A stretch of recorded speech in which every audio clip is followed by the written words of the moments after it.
وسیلہ Urdu T V کی خصوصی پیشکش، تجزیاتی مضامین پر مشتمل ہفتہ وار پروگرام جام جم۔ میرے آج کے مضمون کا عنوان ہے آ بیل مجھے مار۔ صنف نازک پر ظلم اور تشدد کے واقعات اور اس سے متعلق میڈیا میں خبریں ہمیشہ رہتی ہیں، لیکن پچھلے ہفتے اخباروں میں ایک برعکس قسم کی خبر شائع ہوئی جسے غیر متوقع، عجیب و غریب یا مضحکہ خیز بھی کہا جا سکتا ہے، یا اسے آ بیل مجھے مار والی کہاوت کی جیتی جاگتی مثال بھی کہا جا سکتا ہے۔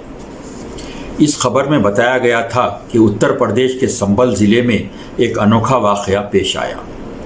ایک خاتون نے اپنے شوہر سے طلاق کا مطالبہ کیا اور اس کی جو وجہ بتائی وہ حیران کر دینے والی تھی۔ خاتون نے شرعی عدالت کے علماء سے رجوع ہوتے ہوئے کہا کہ ان کی شادی کو 18 ماہ ہو گئے ہیں، لیکن اس کے شوہر نے ابھی تک اس سے کوئی جھگڑا نہیں کیا۔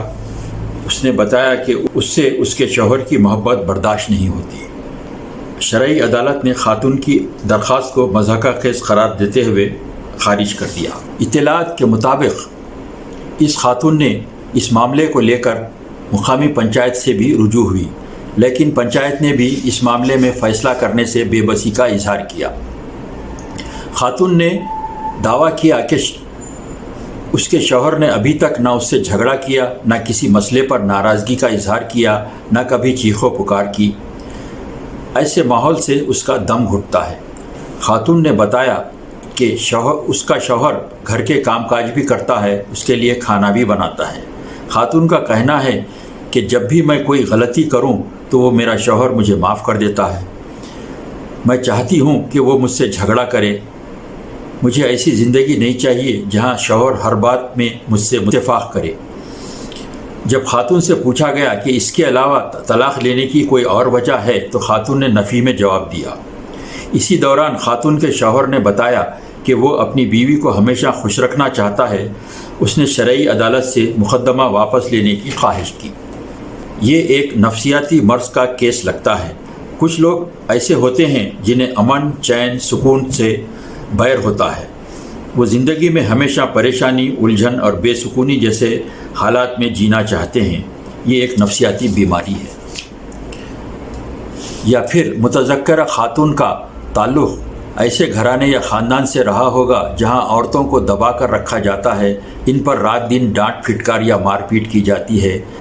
یا اسے ہلکے پھلکے انداز میں واضح کیا جائے تو یوں ہوگا: ایک صاحب کی بیگم نے کہا کہ میری خواہش ہے کہ میں شان و شوکت کے ساتھ زندگی گزاروں۔ اس شخص نے بندوق نکالی، پہلے بیوی کو ڈھیر کیا، پھر شان و شوکت کی تلاش میں گھر سے نکل پڑا۔ شاید سنبل کی اس خاتون کا تعلق اسی قسم کے کسی خاندان سے رہا ہو۔ حضرات، جہاں تک اس خاتون کے شوہر کا تعلق ہے، وہ کوئی انوکھا یا غیر معمولی کردار نہیں ہے۔ کسی نے واٹس ایپ پر لکھا تھا، میں چاہتا ہوں کہ میری بیوی اتنی اچھی ہو کہ اگر کسی شام میں زیادہ تھکا ہوا گھر لوٹوں تو میری بیوی مجھ سے کہے، اگر آپ بہت تھکے ہوئے ہیں تو برتن صبح اٹھ کر دھو لینا۔ ہو سکتا ہے سنبل کی اس خاتون کے شوہر کا تعلق اسی قبیل سے ہو۔ حضرات، یہ تو آپ سب جانتے ہیں کہ عالمی سطح پر منظور قرارداد میں بچوں کو جسمانی اذیت دینے یا مار پیٹ پر سخت ممانعت ہے۔ سنا ہے مغربی ممالک میں تو ایسے ماں باپ جو اپنے بچوں کے ساتھ مار پیٹ کرتے ہیں، اطلاع ملنے پر انہیں پولیس گرفتار کر لیتی ہے۔ اس لیے وہاں کوئی اپنے بچوں کو مارتا پیٹتا نہیں، مگر ابھی ہمارے ملکوں میں اس کی تقلید نہیں ہوئی، جبکہ یورپی ممالک کی نخالی میں ہم بڑے پیش رہتے ہیں۔ البتہ ہمارے اسکولوں میں بچوں کو جسمانی اذیت دیے جانے پر پابندی عائد کر دی گئی ہے۔ شاید سنبلی خاتون کے شوہر نے کسی اچھے اسکول میں تعلیم حاصل کی ہو، اس لیے اسے ڈانٹ ڈپٹ یا لڑنے جھگڑنے کی عادت نہیں ہے۔ وہ اپنی بیوی سے بڑا مطمئن بھی ہے۔ حالانکہ کہا تو یہ جاتا ہے کہ مرد 4 چیزوں سے کبھی مطمئن نہیں ہوتا، اور وہ 4 چیزیں ہیں: mobile, auto mobile, T V اور بیوی، کیونکہ ان سب کے آئے دن نئے ماڈلز آتے رہتے ہیں۔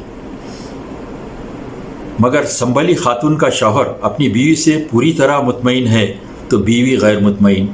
मगर इस वाक़े में हमारे एक मुस्बित सोच रखने वाले दोस्त ने एक अच्छा पहलू तलाश कर लिया। वो ये कि अगर सारी औरतें इसी मिजाज की हो जाएं तो सिन्फ़ नाजुक पर तशद्दुद की शिकायत का खात्मा हो जाएगा। हज़रात, यूँ तो हमारे समाज में ये बात आम है कि हमारी सोसाइटी मर्द गालिब या मर्दों के तसल्लुत वाली सोसाइटी है, मगर हमें तो ये ख़वातीन के किसी गिरोह की रची साजिश लगती है कि मर्दों को बालादस्ती की खुशफहमी में मुब्तला रखो और अपनी हुक्मरानी चलाओ। लिहाजा मर्द की हैसियत स्प्लिट यूनिट एयर कंडीशन की सी है, वो बाहर तो आवाज़ करता है मगर अंदर खामोश। दूसरे ये कि शौहर को मजाजी खुदा कहा जाता है, इसलिए कि वो सुनता सब कुछ है मगर बोलता कुछ नहीं। या फिर यूँ कहिए कि इस मजाजी खुदा की दुनिया ऐसी है जहाँ बेशतर बीवियाँ मुल्हिद या नास्तिक हैं। हज़रात, शादी तो सब करते हैं और बाज़ तो खंदे मुकर्रर की तरह उसे दोहराते और तहराते भी हैं, मगर लतीफ़े घड़ने वालों और मिज़ाह लिखने वालों की तहरीरों में कुछ फ़िक्रे और जुमले, मसलन कुंवारा अहमक होता है मगर पता जब चलता है जब वो शादी करता है, या फिर बंदा शादी इसलिए करता है कि सुकून से रहे और जो शादी नहीं करता वो भी इसलिए शादी नहीं करता। एक और मिज़ाह निगार ने इंतबाह दिया कि शादी वो अमल है जिसमें दो फरीक एक दूसरे को सुकून से रहने नहीं देते वगैरह। मगर इन तमाम वार्निंगों के बावजूद शादी करने का सिलसिला कभी थमता नहीं। शायद लोग सुनी सुनाई पर भरोसा करने की बजाय शादी करके ही हकीकत से आशना होना चाहते हैं और फिर वक्फ़े हनीमून के गुज़रते ही अनबन, नाचाखी, मोहब्बत के रिश्ते में अदावतें, बंधन के टूटने और घरों के बिखरने का सिलसिला शुरू होता है। आपस में दूरियां इख्तियार कर ली जाती हैं। हमारे मुल्क में ऐसी लाखों औरतें हैं जिनके शौहरों ने उनसे लाताल्लुक़ी इख्तियार करके इन्हें बेसहारा छोड़ दिया, जो समाजी और माशी परेशानियां झेलते हुए ज़िंदगी की ऐसी राह पर सफ़र कर रही हैं जिसकी कोई मंजिल नहीं। हमारी हुकूमत को 3 तलाक़ का बिल पेश करने से क़ब्ल ये तहक़ीक़ करवानी चाहिए थी कि मुल्क में ऐसी कितनी बेसहारा औरतें हैं जिन्हें इनके शौहरों ने बेयारो मददगार छोड़ दिया। अगर मुल्क में ऐसा सर्वे कराया गया होता तो पता चलता कि इन मज़लूम औरतों की तादाद 3 तलाक़ देकर छोड़ी जाने वाली औरतों से कितनी ज़्यादा है। दूसरी जानिब कुछ औरतें अपनी अना, अपनी ज़िद, हिमाकत या अपने मायके और बाबुल की शय पर शौहर का घर छोड़कर अपने माँ बाप के घर जा बैठती हैं, इस हकीकत का अंदाज़ा किए बग़ैर कि माँ बाप का सहारा एक आर्जी चीज़ है। औरत ने अपनी ज़िंदगी अपने शौहर, अपने शरीक हयात, अपने साथी, अपने हमसफ़र के साथ बसर करनी है। औरत को अपने माँ बाप के घर आसरा मिल तो सकता है मगर रोटी कपड़ा मकान का मिल जाना ही ज़िंदगी नहीं है।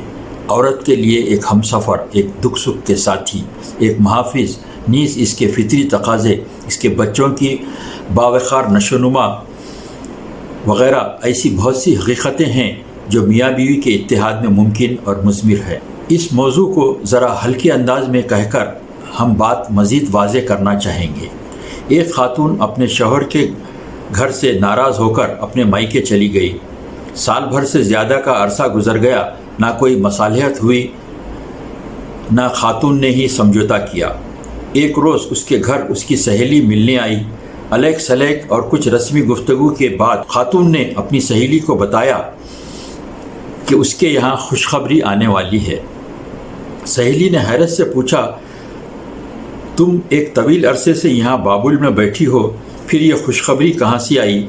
इस पर खातून ने मुस्कुराते हुए सर झुकाकर कहा, वो कमीना कभी कभी माफ़ी मांगने आता रहता है।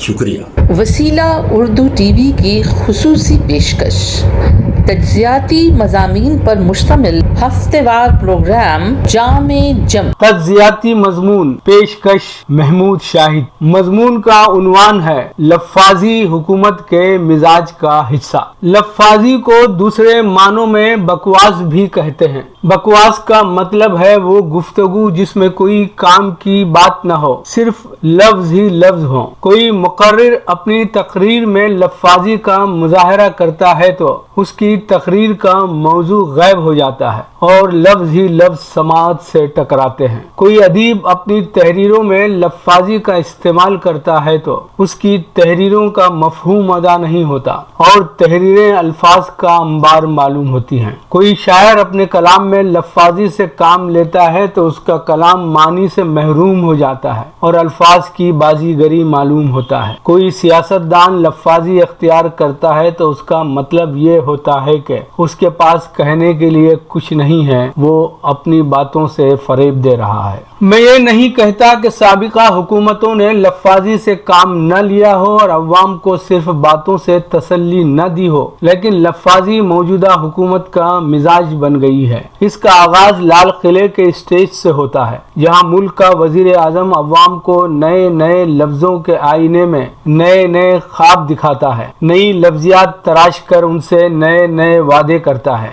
नए नए लहजों में उनको दिलासा देता है और मुल्क की एक ऐसी तस्वीर पेश करता है कि लोग इत्मीनान से सो जाएं और हुकूमत अपना काम करती रहेगी। मौजूदा हुकूमत में वजीर आजम मोदी लफ्ज़ी के फन पर सारे वजीर आजमों के मुकाबले में आगे निकल गए हैं। उन्हें लफ्जों के इस्तेमाल का बड़ा शौक है और ये हुनर उनकी ताकत साबित हुआ है। मैं ये कहूँ तो बेजा न होगा कि उन्हें इख्तिदार हासिल हुआ है तो सिर्फ लफ्ज़ी की वजह से। वो गुजरात के वजीर आला बने इसी फन को बरूए कार लाते हुए और इसी फन ने उन्हें मुल्क के तख्त पर बिठाया है। मौजू मुल्क की दाखिली पॉलिसी हो या खारिजा पॉलिसी, इख्तिसादी उमूर हो या दिफाई मामलात, तारीख हो या सियासियात, साइंस हो या टेक्नोलॉजी, वो बोलते जरूर हैं। कई जलसों में उन्होंने ऐसी ऐसी बातें की हैं कि जिनका इल्म अच्छे अच्छे पढ़े लिखे लोगों को नहीं था। उन्होंने तारीख में नए अबवाब का इजाफा किया, साइंस में नए इंकशाफात किए, रियाजी में नए फार्मूले मुरतब किए। उनकी इन बातों पर आज तक दानिशवरान आलम सर धुन रहे हैं और उन्हें कई आलमी अवार्ड से भी नवाजा गया है। मरकजी इंतखाबात में वजीर आजम का इंतखाबी जलसों में शरीक होना लाजमी है, लेकिन मौसूफ रियासती इंतखाबात के जलसों में भी कूद पड़ते हैं। रियासती कायदीन को स्टेज पर तो बिठाया जाता है, लेकिन उनके चेहरों पर नकाब चढ़ा दिया जाता है और स्टेज की सारी रोशनी वजीर आजम के चेहरे पर डाली जाती है ताकि लोग उन्हीं को देखें और उन्हीं की बातें सुने और उन्हीं की बातों पर एतबार करते हुए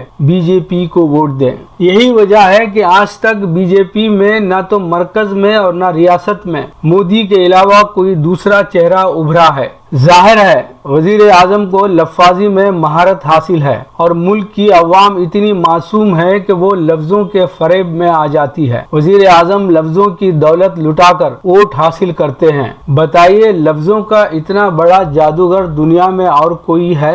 मुल्क में नई नई लफ्जियात का मलम्मा चढ़ाकर नए नए नामों से नई नई स्कीमात मुतारुफ कराई गई हैं। हिज़्ब मुखालिफ ने शोर मचाया कि ये स्कीमात महज नामों का गोरख धंधा है, लेकिन उनकी बात कौन सुनने वाला है? न उनके शोर में दम है और न उनके पास लफ्ज़ी का हुनर है। वो बेचेहरा और बेआवाज हो गई है। हिज़्ब मुखालिफ की हर बात को बेअसर बनाने के लिए लफ्जों के जादूगर को आगे बढ़ा दिया जाता है और फिर गोदी मीडिया भी वजीर आजम की हिमायत में सामने आ जाता है। वजीर आजम के मंसूबों की मुखालिफत करने वालों को मुल्क दुश्मनों की सफ में ला खड़ा किया जाता है। उन्हें गद्दार जैसे अलकाब से नवाजा जाता है। उनकी किरदार कुशी की जाती है। उनके समाजी और सियासी मफादात को नुकसान पहुंचाने की कोशिश की जाती है। कहा जाता है कि गिरगट को देखकर गिरगट भी रंग बदलता है। मीडिया ने भी वजीर आजम की तकलीद करते हुए लफ्ज़ी के फन को बल्कि बकवास करने के हुनर को इख्तियार कर लिया है। अब चैनलों पर किसी बात, नुक्ते या मौजू पर संजीदा बहस नहीं होती, बल्कि उन्हें मालूम ही नहीं कि संजीदगी किस चिड़िया का नाम है। उन्होंने बकवास को ही सहाफत का मेयार समझ लिया है और इस बकवास को उस बुलंदी पर पहुंचा दिया है कि ये कारोबार का एक तरीक़े कार बन गया है। उन्हें इस कदर आज़ादी हासिल है कि वो दिन रात बकवास पर बकवास करते रहते हैं। न उनकी बकवास पर लगाम लगाई जाती है और न उनके मुंह पर ताला। उनके खिलाफ इक़दाम क्यों उठाया जाएगा? वो तो हुकूमत के हम नवा हैं, बल्कि हुकूमत अपने अल्फाज उनके मुंह में डालती है कि तुम दिन रात बकवास करते रहो। बेशक मुल्क में लातादाद स्कीमात मुतारुफ कराई गई हैं। उनकी फहरिस्त बहुत तवील है, बल्कि हर दिन के लिहाज से तकरीबन एक स्कीम मुतारुफ की गई है और इन स्कीमात को हरीर व अतलस के नकाब में पेश किया गया है और हस्बे रिवायत बुलंद व बांग दावे किए गए कि इन स्कीमात के निफाज से मुल्क में इनकलाब आ जाएगा, मुल्क रातों रात सुपर पावर बन जाएगा, उसकी मईशत कई ट्रिलियन हो जाएगी। लेकिन क्या वाकई ऐसा हुआ है? इसके बरखिलाफ मुल्क को मजीद पसमानदगी की तरफ धकेल दिया गया है। इसकी एक ही वजह है और वो ये है कि मुल्क लफ्फाजी से नहीं चलता। मुल्क को चलाने के लिए कुव्वत अमल दरकार होती है और कुव्वत अमल लफ्जों की मार से दम तोड़ चुकी है। वसीला उर्दू टीवी की खुसूसी पेशकश तज्जियाती मज़ामीन पर मुश्तमिल हफ्तेवार प्रोग्राम जामे जम